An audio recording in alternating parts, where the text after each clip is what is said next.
Nkosi sikeleli Afrika, manuphakanyisa uphondo lwayo, yizwa imithandazo yethu. Nkosi sikelela. Congress of the People, it was necessary that all the section of the people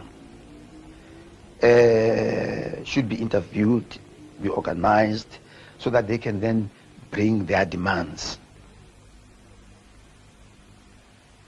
The Congress of the People organizers and the leadership, in fact, had invited, apart from the ordinary masses, had invited all organizations in South Africa, including, for that matter, the Nationalist Party of Dr. Malan and the United Party. They were also invited to attend. But of course, they feared to present themselves to the masses. They never attended. There was also the question of organizing rural areas, farm laborers. Not only the rural areas and the farms, the factories, the mines.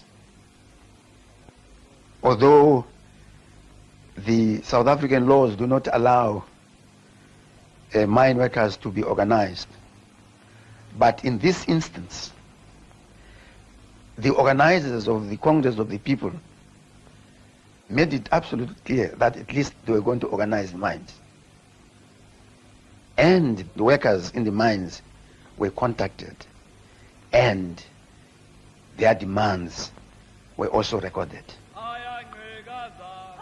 And therefore, insofar as the organization of the Congress of the People was concerned, insofar we absolutely felt that at least we have covered the length and the breadth of South Africa.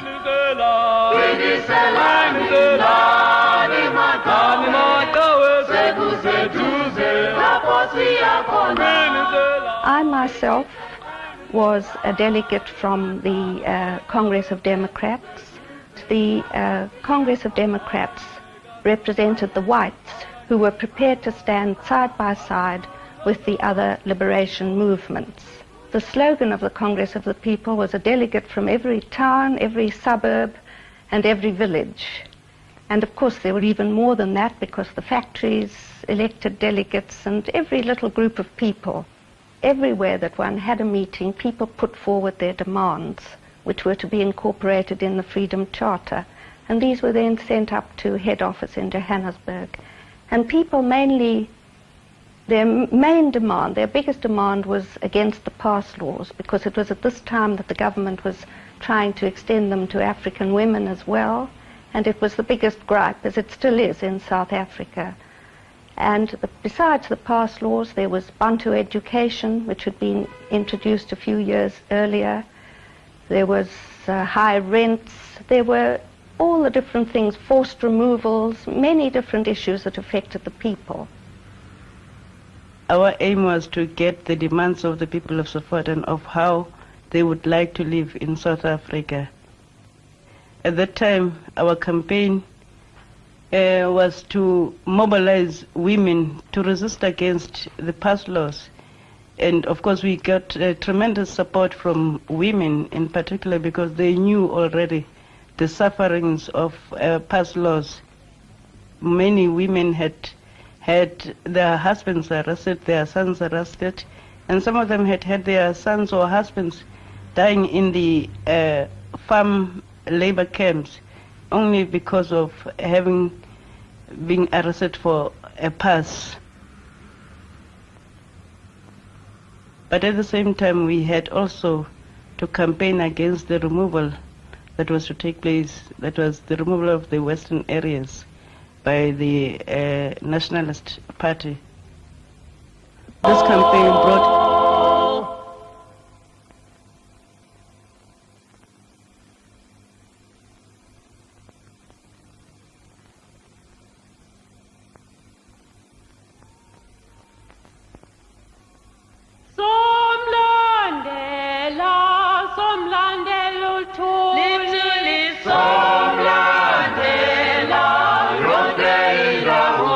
there was excitement, jubilation.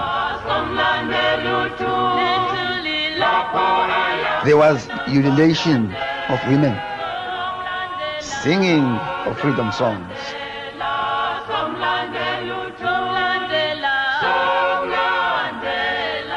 Kliptown became a different place. Everywhere you looked, there were black faces, brown, white faces. It was really a place in which the fate of South Africa was going to be decided.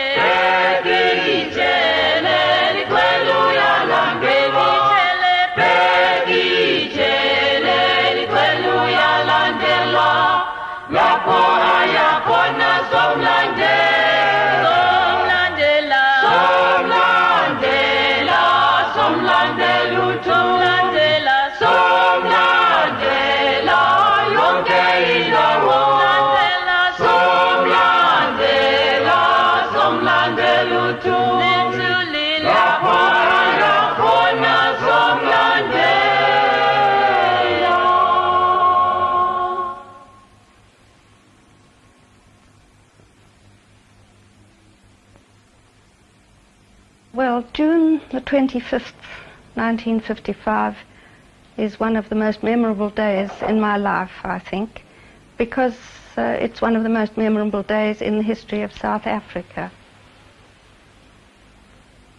And it was a day which became something like everybody's birthday. Everybody wanted to be there. They wanted to see what was happening, how it was going to happen, and what action the police would take, if any, what our reaction would be. It was just the most marvelous occasion. It's something that I've always been able to look back on with great pride and also with great joy. I remember that when we got to the Congress of the People, we were in our hundreds because we were the mostly affected people around western areas. And we came in busloads, and hundreds of us were carrying placards and singing and carrying the African National Congress flag. And of course our demands were included. And to us this meant a lot, because here we were a community which was threatened with houses being demolished, schools being closed. This is how we saw the Congress of... The police surrounded everybody and decided that the Congress must disperse. But the work of the Congress was completed long before the police came. We had achieved what we wanted. Now this Freedom Charter enshrines in its clauses the aspirations of all sections, of all strata of the people of South Africa, black and white. Whether it be mine workers or rural workers, farm laborers, small peasants, workers in industry, in the factories, all had, whether you are intellectuals, teachers,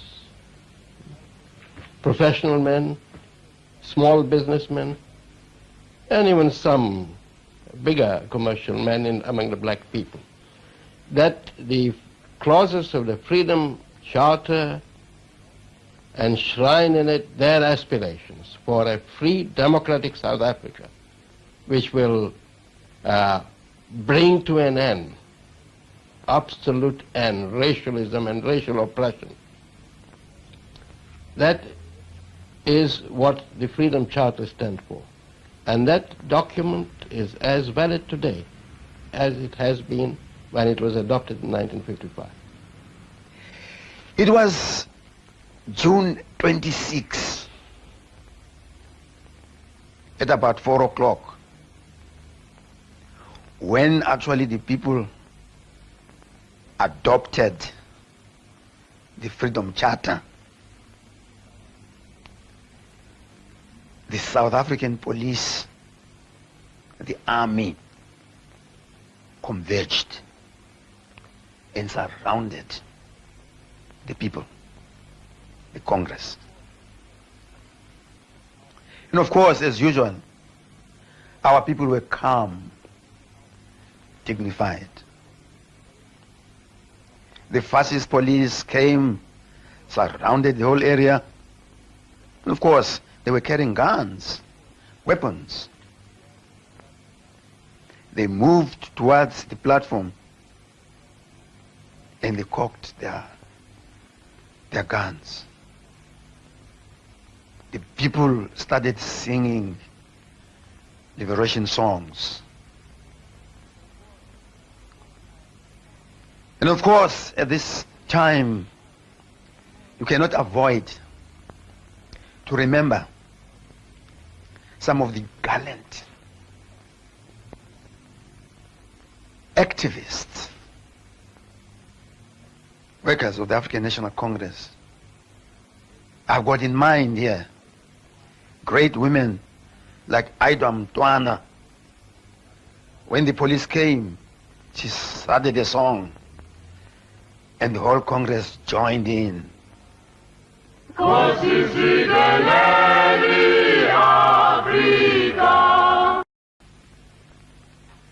It created out of the people of South Africa one nation in one country with one leader.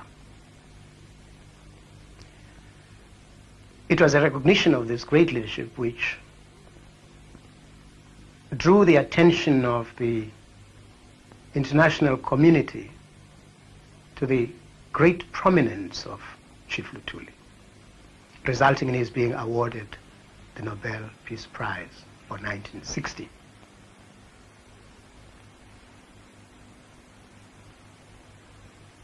The banning of the African National Congress, the banning of Albert Chief Luthuli, the banning of all the leaders, that was an opportunity lost. Indeed, the violence that followed 1959, Sharpeville, more arrests of people who were remotely associated with politics. Some of them had participated 15 years earlier, but not since. They're all locked up. In doing so, the South African government was consolidating a new level of resistance to its criminal policies, a level which embraced armed conflict. They created that. They forced us into it. And now we are in this era. I'm afraid they have not yet learned their lesson. But the Freedom Charter is there. It was vindicated by the discharge of the accused in the treason trial.